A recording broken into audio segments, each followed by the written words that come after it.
I'm doing this video today as an introduction to a new YouTube channel that I want to set up, dealing with health and how we can keep ourselves healthy through nutrition and through supplementing with the right things. Really, this all started for me through a personal health situation where my mother died really young of cancer, and so did her sister. So I wanted to investigate whether there was any kind of genetic reason for so much cancer being present in my family. And so I had a genetic test done, and it came back positive for the BRCA gene, which is the breast cancer gene, which some of you might have heard about because Angelina Jolie carries it, and she decided to have a double mastectomy and have her ovaries removed as a way of preventing cancer. But what I decided to do was to look at, nutrition, lifestyle, and how I could reduce my risk naturally. And I just want to share that with other people. I've done a huge amount of research and reading, and I think everybody should know these things. So one of the main things that you can do for yourself to reduce your risk of cancer is to cut out meat and dairy from your diet.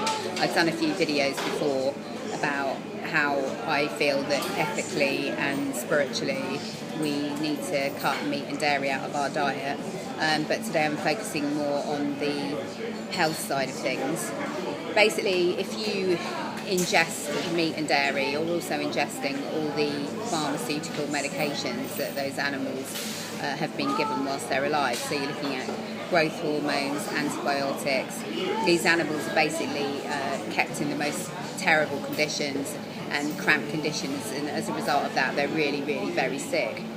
So they're pumped full of pharmaceuticals pretty much for their whole lives, and growth hormones to make them basically overweight, to stop the infections in their udders, which basically goes into the milk that you drink. So the milk that you drink is full of pus. They have to use antibiotics to attempt to keep these infections under control, so you're ingesting that as well every time you drink milk. And even organic meat and organic dairy, it's not healthy because we're not meant to be ingesting the kind of levels of animal protein and animal fats that are in these in meat and dairy. Even casein, which is a naturally occurring growth hormone, is really not good for human health because it causes, so much growth. It needs to really turn a calf into a large cow, and that's, it's not something that we're supposed to have, because if there's any kind of disease present in the body, then that's going to be advanced by ingesting these growth hormones, because that's what they do. They just make everything grow, good or bad. So, it's really not something that we should be doing. There's also a few things that you can do to reduce your risk of cancer, particularly reproductive cancers. One of those is to take flaxseed oil every day. I actually take 2 tablespoons of flaxseed oil every day. You can get that from any good independent health store, and that's been shown to not only reduce the incidence of reproductive cancers, particularly ovarian cancer, but also to kind of halt the advancement of these diseases when they're actually present in the body. So flax is fantastic. That's basically because of the high levels of omega-3 that are contained within flaxseed oil. Within flax, you can actually also get omega-3 from evening primrose oil, but not in the same quantities. So I think flax is the one to go for there.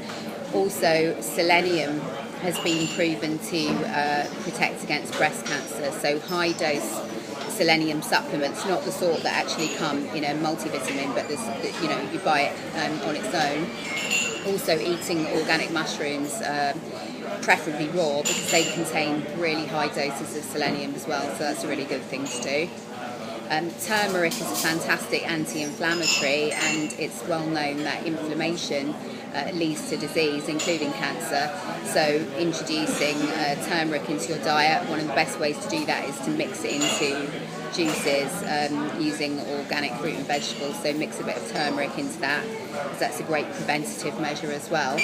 I'm going to be doing another video soon, just going into these things in more detail and introducing lots of different information on supplements and the way that we can take control of our own health, because the problem is that in this society we're taught from a very young age that, you know, when you've got a problem with your health, you go to the doctor and the doctor's going to sort it out. But I expect anybody, when they get to adulthood, realises that actually what doctors are doing, at least these days, is just pushing pharmaceutical drugs. They're not actually able to cure disease.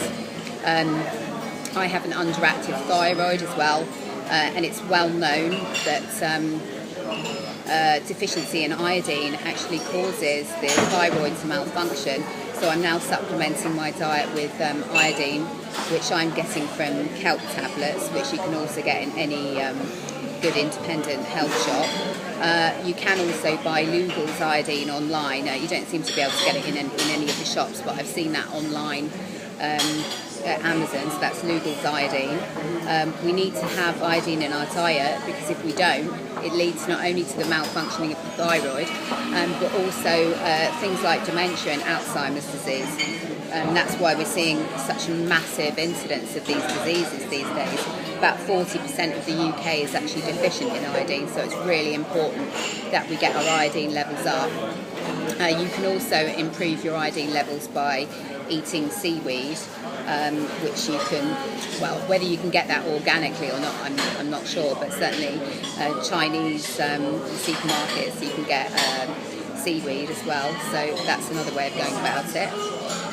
Anyways, it's just, like I said, just a short video giving some information on things that we can do to protect ourselves from disease naturally, and I'll be going into stuff in more detail over the next few days, so thanks very much for listening.